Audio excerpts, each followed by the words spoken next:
I don't like stress. Ooh. I don't handle stress well. So.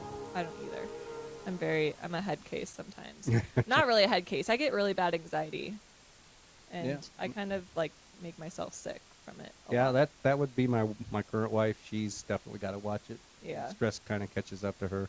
And then she married me. I says, well, clearly that there's probably something didn't wrong help. with you. It's like, let's go drive into this tornado. You know, all this anxiety problems that she had, and we went storm chasing, and we saw a tornado, and she says, I wasn't scared.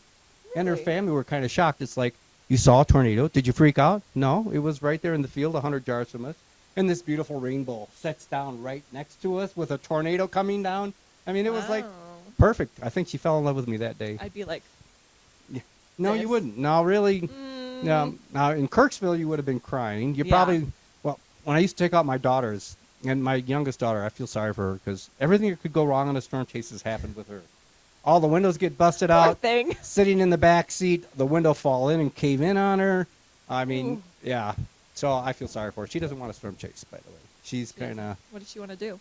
She likes traveling, but she will not get in the car storm chasing anymore. Those days are over. I mean, is there any advice that you can even give someone that is caught in a tornado? Because a lot of times, you know, the average person, if they're driving around, you know, it's a bad storm out, but sometimes they won't even know that there's maybe a tornado right next to them. So how, like, what kind of advice, which we will probably go into this in another episode, but like, what kind of advice would you give someone that is just caught in the middle of a tornado? The last place you want to be is in a car. So if there is any building that's brick that you can get into, or if there's a really deep, deep ditch, drive your car down into that ditch. Really? But if you try to outrun a tornado and you really don't know what direction it's going, people tend to drive into the tornado.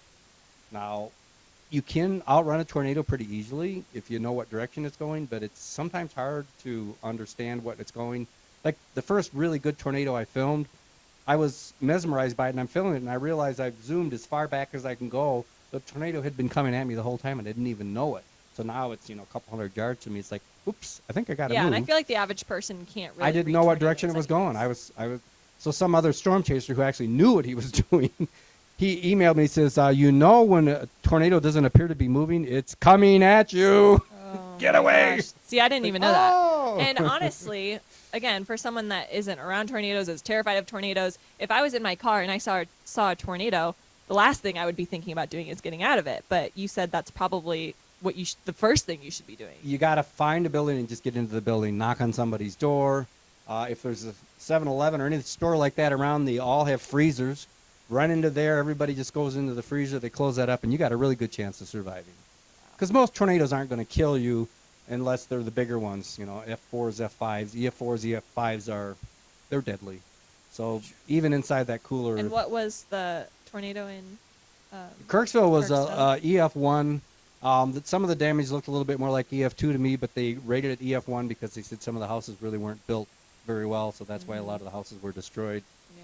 So that's why I'm alive. So if it would have been like an EF4, I wouldn't be here.